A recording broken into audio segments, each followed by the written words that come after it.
Greetings, DOL community. It's Dave Evans coming to you in the summer of 2024. We've got an upcoming newsletter theme of Adventure Awaits, Designing for Exploration. That brings up the topic of curiosity, which we talk about all the time. Of course, in the 10-word, one post-it note version of the entire Designing Your Life model, it is get curious, talk to people, try stuff, tell your story. 2 out of 4 of those are, of course, prototyping, but curiosity is step number 1, so that's a very big thing. And I want to talk a little bit about relative to this designing for exploration, the correlation and the relationship between curiosity and perspective, or particularly point of view.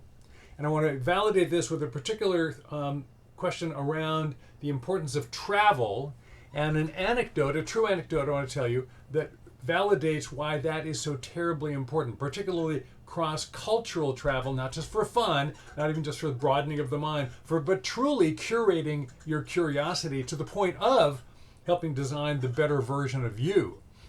Long, long ago, the very first class I ever taught on this kind of stuff wasn't at Stanford, it was at Cal Berkeley, as some of you know, which was the Finding Your Vocation, subtitled as Your Calling class, taught at Berkeley between 1999 and 2008. During the time that I was there, I was involved with a number of, leadership in a variety of ways in the Berkeley community, including some of the old rabble-rouser radicals from the 60s and 70s, of whom I was one back in the day.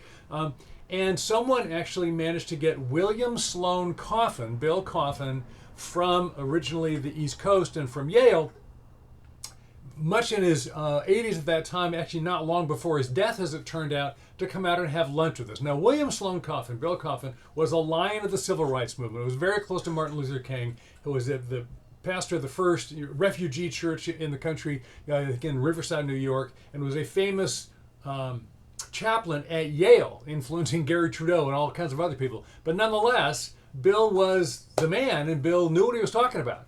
This luncheon was hosted by a bunch of other student activist leaders, most of them in their 60s, people who were still kind of wondering, how come you can't get kids at Berkeley, now in the 90s and the early 2000s, to rally around anything other than maybe getting a better grade?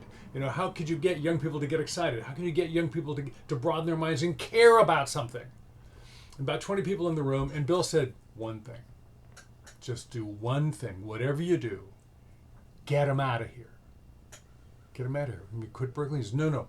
Get them out of the country. Get them on the road. Get them out into the world. Get them traveling cross-culturally. Number 1 piece of advice, one of the world's most famous activists. Why? Because seeing the world through other people's eyes, other people who are really different from you's eyes, will change you. What does that mean? You lean into the curiosity. You adopt the point of view of people who are seeing things in ways you've never seen before. You might have some empathy growth, which is a really strong skill for a designer, but what's really going to happen is it's going to expand your own point of view, going to help you be aware of what it is you're not seeing and others are seeing. So our theme, Adventure Awaits, Designing for Exploration, absolutely take the adventure of cross-cultural travel, even find ways to do that without leaving the continent, which can be done, by the way, cleverly, in order to have travel that's cross-culturally challenging and expands your perspective and point of view. In so doing, curates your curiosity, makes you a better life designer. Go for it.